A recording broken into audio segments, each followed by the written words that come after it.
السلام علیکم ورحمۃ اللہ وبرکاتہ۔ بسم اللہ والصلاة والسلام علی رسول اللہ نبینا محمد وعلی آلہ واصحابہ ومن والاہ، اما بعد۔ معزز ناظرین، خلاصہ تراویح کی اس سیریز میں آپ تمام کا آج پھر سے استقبال ہے۔ آج انشاءاللہ پارہ نمبر 3 کے حوالے سے مختلف باتیں آپ کے سامنے ذکر کی جائیں گی۔ وَلَقَدْ يَسَّرْنَا الْقُرْآنَ لِلذِّكْرِ فَهَلْ مِن مُّدَّكِرٍ۔ پارہ نمبر 3 کو اگر میں آپ کو ایک جملے میں سمجھاؤں اور آج کے اس میٹنگ میں، آج کے اس درس میں، آج کے اس خلاصے میں یہی ساری باتیں آپ کے سامنے میں ذکر کروں گا۔ پارہ نمبر 3 آپ جب پڑھیں گے تو اللہ نے سب سے پہلے کیا کہا؟ تِلْكَ الرُّسُلُ فَضَّلْنَا بَعْضَهُمْ عَلَىٰ بَعْضٍ۔ انسانوں میں کیٹیگری ہوتی ہے، الگ الگ ٹائپ کے لوگ ہوتے ہیں، کسی کو بہت اونچا مقام، کسی کو اس سے کم، کسی کو اس سے کم۔ یہ دینے والا کون؟ اللہ رب العالمین، اللہ کی ذات ہے۔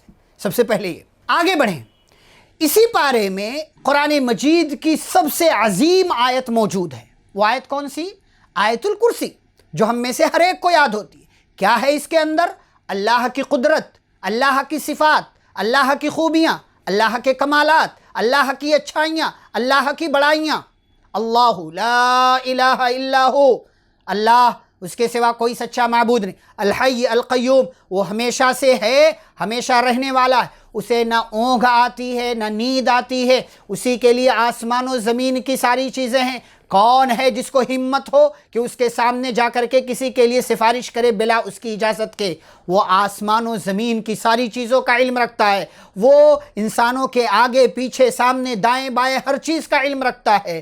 اور وَلَا يُحِيطُونَ بِشَيْءٍ مِّنْ عِلْمِهِ إِلَّا بِمَا شَاءَ، آسمان و زمین کے لوگ اس کے علم کا احاطہ نہیں کر سکتے مگر اتنا ہی جتنا وہ چاہے۔ وَسِعَ كُرْسِيُّهُ السَّمَاوَاتِ وَالْأَرْضِ، اور وہ کرسی جس پر وہ مستوی ہے اتنی عظیم ہے، اتنی وسیع ہے کہ آسمان و زمین کو اس نے گھیر رکھا ہے، اور اللہ آسمان و زمین کی حفاظت سے تھکتا نہیں ہے، اور وہ بہت بلند ہے، بہت عظیم ہے۔ اللہ کی قدرت، اللہ کی عظمت، اللہ کی بڑائی کا تذکرہ ہے اس پارے کے اندر اور اس آیت کے اندر، اسی لیے قرآن مجید کی سب سے عظیم آیت ہے۔ اور آگے بڑھیں، آگے اللہ نے حضرت ابراہیم علیہ السلام کا تذکرہ کیا ہے۔ نمرود کے سامنے ابراہیم علیہ السلام کو پیش کیا گیا، نمرود نے سوال کیا، سنا ہے آپ کسی اور کو رب کہتے ہیں؟ کہا ہاں کہتا ہوں۔ کہا آپ کا رب کون؟ کہا ربی الذی یحیی و یمیت۔ کہا میرا رب وہ ہے جو اتنا عظیم ہے کہ وہ زندہ کرتا مارتا ہے، موت اور حیات، زندگی اور موت جس کے ہاتھ میں۔ تو نمرود کہتا انا احیی و امیت، میں بھی تو زندہ کرتا ہوں مارتا ہوں۔ یہ کسی اور حساب سے سمجھ رہا تھا۔ 2 قیدیوں کو بلایا، ایک کو آزاد کر دیا اور ایک کے قتل کیے جانے کا حکم دیا، مار دیا گیا، اس کا میں بھی زندہ کرتا ہوں مارتا ہوں۔ ابراہیم علیہ السلام سمجھ گئے کہ یہ بے وقوف ہے۔ ابراہیم علیہ السلام نے کہا فَإِنَّ اللَّهَ يَأْتِي بِالشَّمْسِ مِنَ الْمَشْرِقِ، میرے رب کی ایک قدرت یہ بھی ہے کہ میرا رب سورج کو ایسٹ سے، مشرق سے، پورب سے نکالتا ہے۔ تم رب ہو فَأْتِ بِهَا مِنَ الْمَغْرِبِ، تو سورج کو ذرا ویسٹ سے نکال کر کے بتا دو۔ فَبُهِتَ الَّذِي كَفَرَ، کافر ہکا بکا رہ گیا، حیران۔ یہ اللہ کی قدرت ہے، یہ اللہ کی عظمت ہے، یہ اللہ کا پاور ہے۔ اور آگے بڑھے، حضرت عزیر علیہ السلام، مفسرین نے جیسا کہ ذکر کیا ہے، جا رہے تھے ایک مرتبہ، اپنے گدھے پر سوار تھے، کھانا پانی ساتھ تھا، ایک ایسی بستی کے پاس سے گزرے جس بستی کو بالکل ویران کر دیا گیا تھا، جو اپنے چہرے قبل اوندھی پڑی تھی، یعنی بے آباد جگہ۔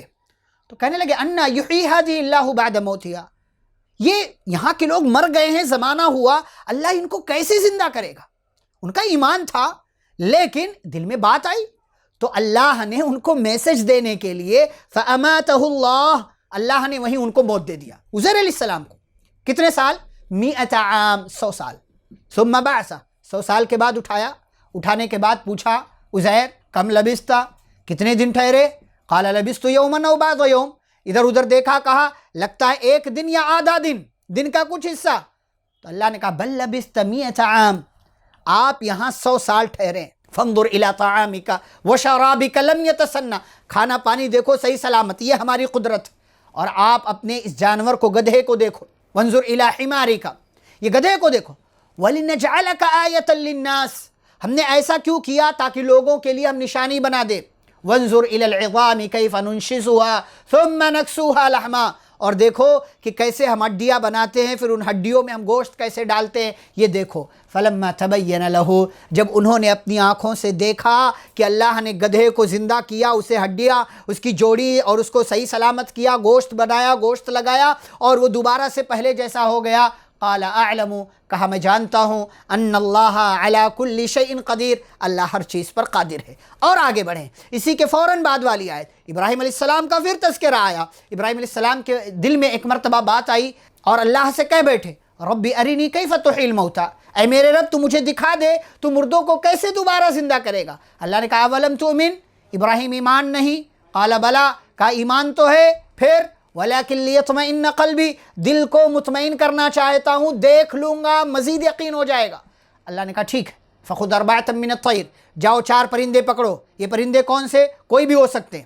4 پرندے پکڑو، فصرہن الیک، مانوس ہو جاؤ، دیکھ لو اچھی طرح، ان کو اپنے قریب کر لو، اور قریب کرنے کے بعد ان کو ذبح کر دو. ذبح کرنے کے بعد بوٹیاں کر دو، ایک ایک بوٹی الگ کر دو، اور بوٹی الگ کرنے کے بعد ایک ایک حصہ الگ الگ پہاڑ پر جاؤ، رکھ کر آ جاؤ، اور رکھ کر آنے کے بعد ثم ادعوہن، ان کو بلاؤ، یأتینک سعیا، وہ دوڑتے ہوئے تمہارے پاس آئیں گے. یہ اللہ کی قدرت ہے. وَاعْلَمْ ان اللہ عزیز حکیم، جان لو کہ اللہ غالب ہے اور اللہ حکمت والا. یہ اللہ کا پاور ہے، یہ اس کی قدرت ہے، یہ اس کی طاقت ہے، یہ اس کی عظمت ہے. اور آگے بڑھیں. اب یہاں سے آیت نمبر 261 سے لے کر کے اگلی کئی آیتوں میں اللہ نے انفاق کا تذکرہ کہ اللہ کے راستے میں خرچ کیے جانے کا. سب سے پہلے فضیلت بیان کی.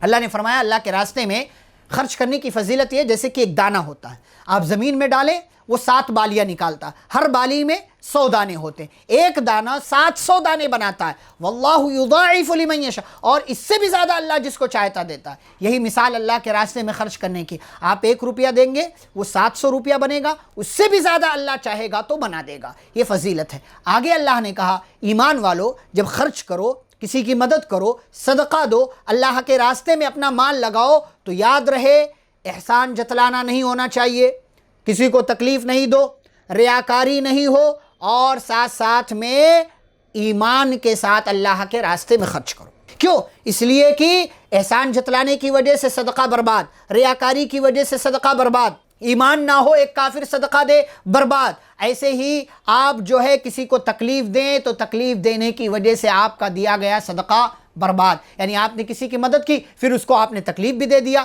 آپ کا صدقہ برباد ہو گیا. اللہ نے اس سے روکا. پھر آگے اللہ نے کیا کہا؟ جب اللہ کے راستے میں دینا ہو، کسی کی مدد کرنا ہو، تو کون سا مال دو گے؟ اچھا والا مال.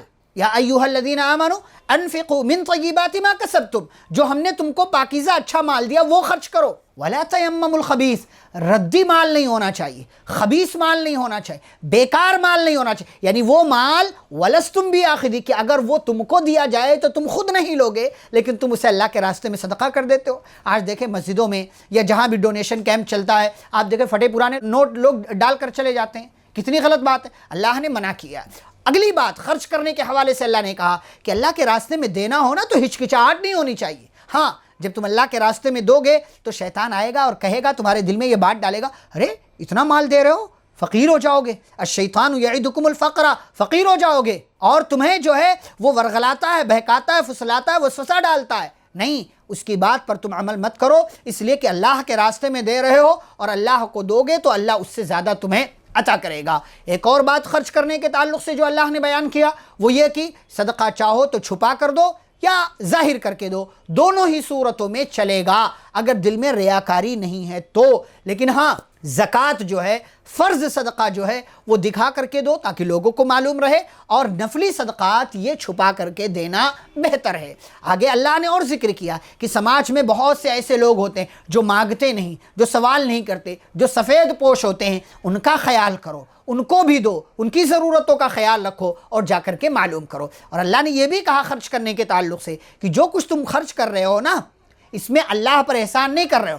لیس علیک ھداھم ولکن اللہ یہدی من یشاء وما تنفقوا من خیر فلانفسکم. جو مال خرچ کرو گے تمہارے اپنے لیے ہے، لیکن اللہ کے لیے خرچ کرو، اور جو خرچ کرو گے یوفی الیکم، تمہیں پورا پورا لوٹا کر کے دے دیا جائے گا، وَأَنْتُمْ لَا تُظْلَمُونَ، اور تم پر ظلم نہیں کیا جائے گا۔ یہ اللہ نے خرچ کرنے کے تعلق سے بات کہی۔ پھر آگے اللہ نے سود کا تذکرہ کیا۔ اللہ نے سود کو حرام کیا ہے، اس کی تمام شکلیں حرام کی ہیں۔ اگر کوئی بندہ سود کھاتا ہے، کھلاتا ہے، سود کا کاروبار کرتا ہے، سود کی باتیں لکھتا ہے، سود کے معاملات لکھتا ہے، سود کے کام پر گواہ بنتا ہے، تو ایسے لوگوں پر اللہ کی لعنت ہے، اور ایسا بندہ گویا کہ اللہ اور اس کے رسول صلی اللہ علیہ وسلم سے جنگ کر رہا ہے، اور اللہ اور اس کے رسول صلی اللہ علیہ وسلم سے جنگ کرنے والا کبھی بھی کامیاب نہیں ہو سکتا۔ آیت نمبر 282 جو سورۃ البقرہ کی آیت ہے، سب سے بڑی آیت ہے، سب سے لمبی آیت ہے جو مکمل قرآن کے اندر، اسے آیت دین کہا جاتا ہے، قرض والی آیت۔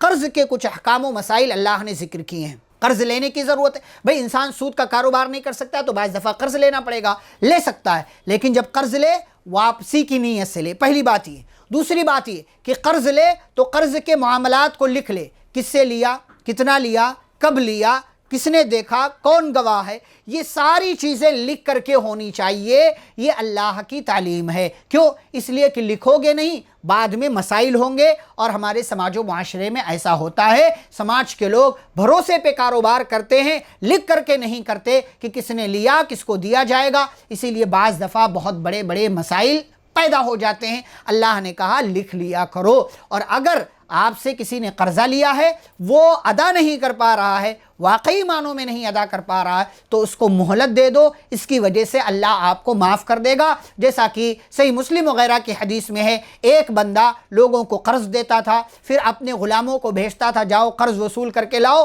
اور یاد رہے اگر کوئی قرض واپس نہیں کر پا رہا ہے تو اسے اور مہلت دے دو، اور مہلت دے دو، تو اللہ رب العالمین نے اس بندے کو اس نیکی کی وجہ سے معاف کر دیا۔ پھر سورۃ البقرہ کے اخیر میں ہم پہنچے، آخری دو آیتیں جن کی فضیلت آپ جانتے ہیں، الآیتان من آخر سورۃ البقرہ من قرأہما فی لیلۃ کفتاہ۔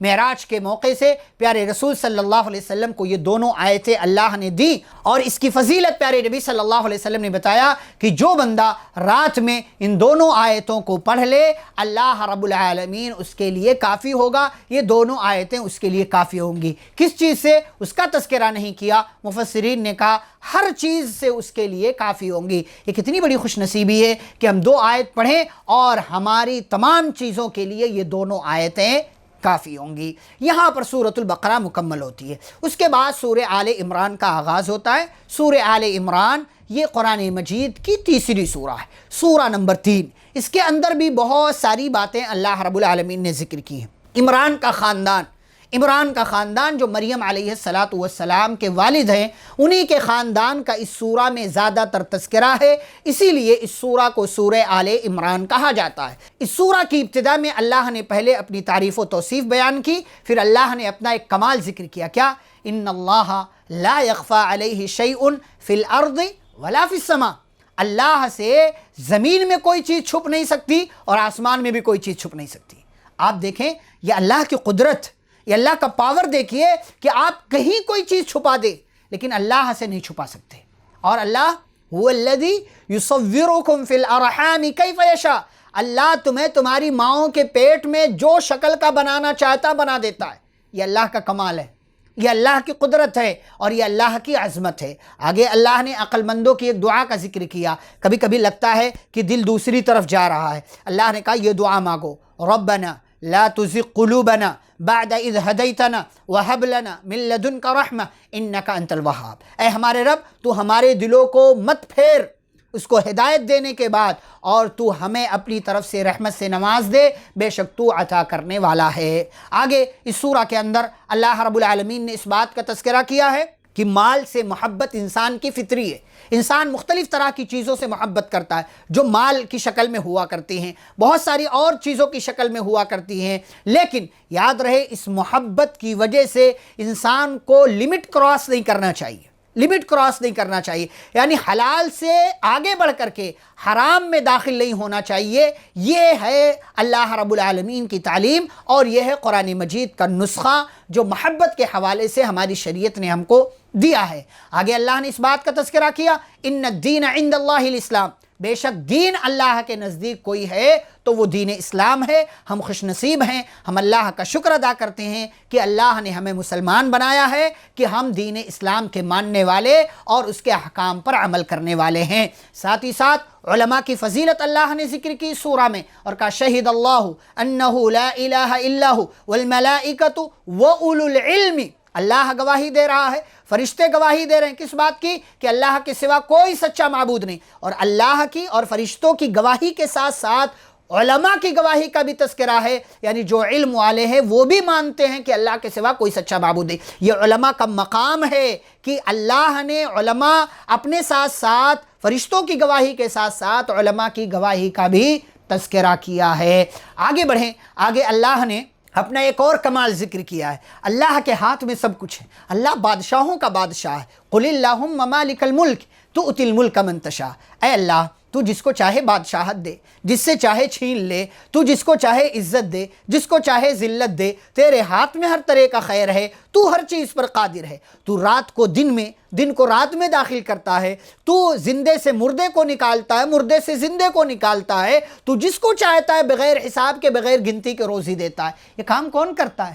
یہ کام کون کرتا ہے؟ سوچو ذرا، احساس پیدا کرو، اپنے رب کو پہچانو، اپنے رب کا تعارف حاصل کرو، اپنے رب کے بارے میں جاننے کی کوشش کرو۔ جب تک رب کو نہیں جانو گے تب تک صحیح معنوں میں اس کی عبادت بھی نہیں کر پاؤ گے۔ یہ مکمل پارہ آپ کو اللہ کا تعارف دیتا ہے کہ اپنے رب کو جاننے کی کوشش کرو۔ اور آگے بڑھیں، آگے اللہ نے اس بات کا تذکرہ کیا ہے کہ اگر آپ کا یہ دعویٰ ہے کہ آپ کو اللہ سے محبت ہے تو یہ دعویٰ آپ کا سچا کب مانا جائے گا؟ معیار کیا ہے؟ فرمایا قل ان کنتم تحبون اللہ فاتبعونی، کہہ دیجئے کہ اگر تمہیں اللہ سے محبت ہے تو کیا کرو؟ فاتبعونی، میری اتباع کرو، یعنی رسول اکرم صلی اللہ علیہ وسلم کی اتباع کرو گے، ان کو فالو کرو گے، ان کے بتائے ہوئے طریقے پر چلو گے، تب آپ کا دعویٰ سچا مانا جائے گا کہ ہاں آپ کو اللہ سے محبت ہے۔ اور اگر آپ نے ایسا کر لیا یحببکم اللہ، تو بدلے میں اللہ بھی آپ سے محبت کرے گا اور اللہ آپ کے گناہوں کو بخش دے گا، اللہ بخشنے والا،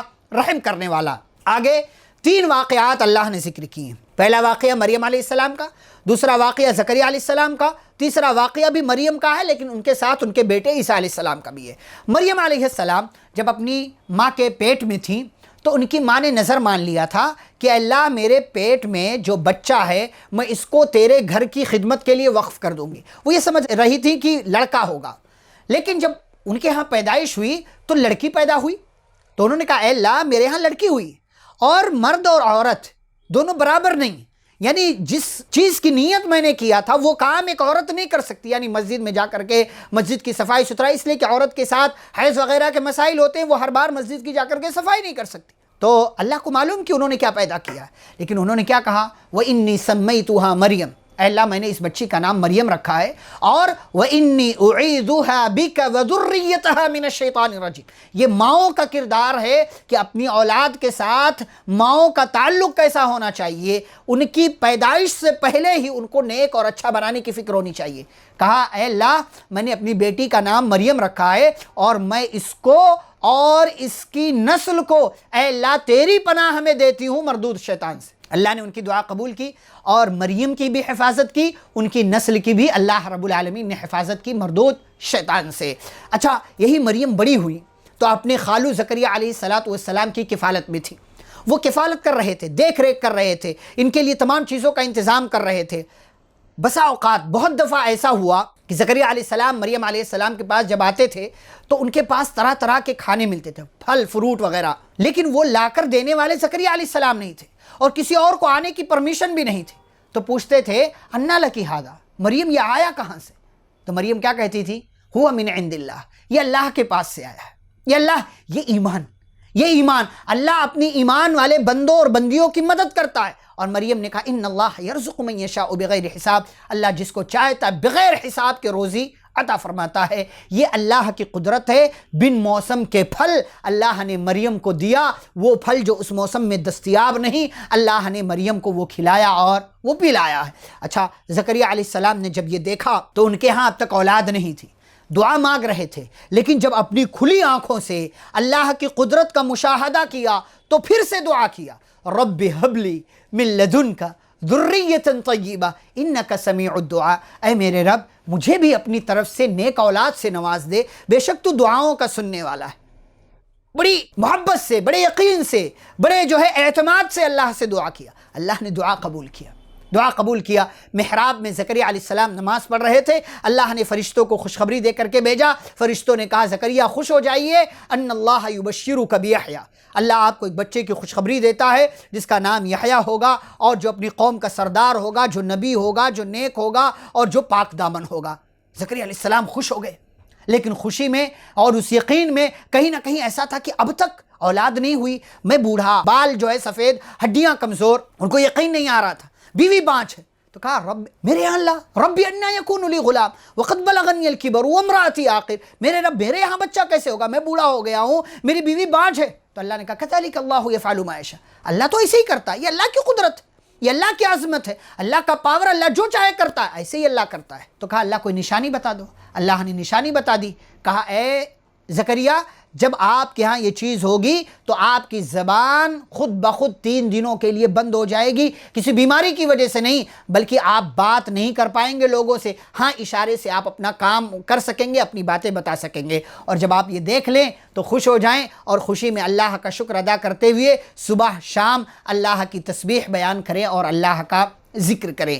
مریم علیہ السلام کا پھر سے آگے اللہ نے تذکرہ کیا، مریم کا بہت اونچا مقام ہوا، اللہ نے ان کو چن لیا، ان کو اپنی اپنی طرف سے بہت ساری چیزیں عطا کی، اللہ نے ان کا مقام بلند کر دیا۔ اسی لیے پیارے نبی صلی اللہ علیہ وسلم نے فرمایا کمل من الرجال کثیر ولم یکمل من النساء، مردوں میں بہت سے باکمال گزرے ہیں لیکن عورتوں میں آپ نے مریم علیہ السلام کا نام لیا، آسیہ کا نام لیا، اور ایسے خدیجہ رضی اللہ عنہا کا نام لیا، اما عائشہ رضی اللہ عنہا کا آپ نے نام لیا۔ مریم علیہ السلام کے یہاں معجزے کے طور پر عیسیٰ علیہ السلام مریم کے بیٹے پیدا ہوئے بنا کسی مرد کے ملاپ کے، اللہ رب العالمین نے اپنی قدرت کا ایک نمونہ اور دکھایا، اور حضرت عیسیٰ علیہ السلام کی پیدائش ہوئی حضرت مریم علیہ السلام کے یہاں۔ اس کا تفصیلی واقعہ اللہ نے پارہ نمبر 16 میں سورہ مریم میں رکھا ہے، انشاءاللہ وہاں پر ہم بیان کریں گے، ابھی ہم نے اس کی طرف اشارہ کیا ہے۔ آگے بڑھیں، آگے اللہ رب العالمین نے اس بات کا تذکرہ کیا عیسیٰ علیہ السلام بڑے ہو گئے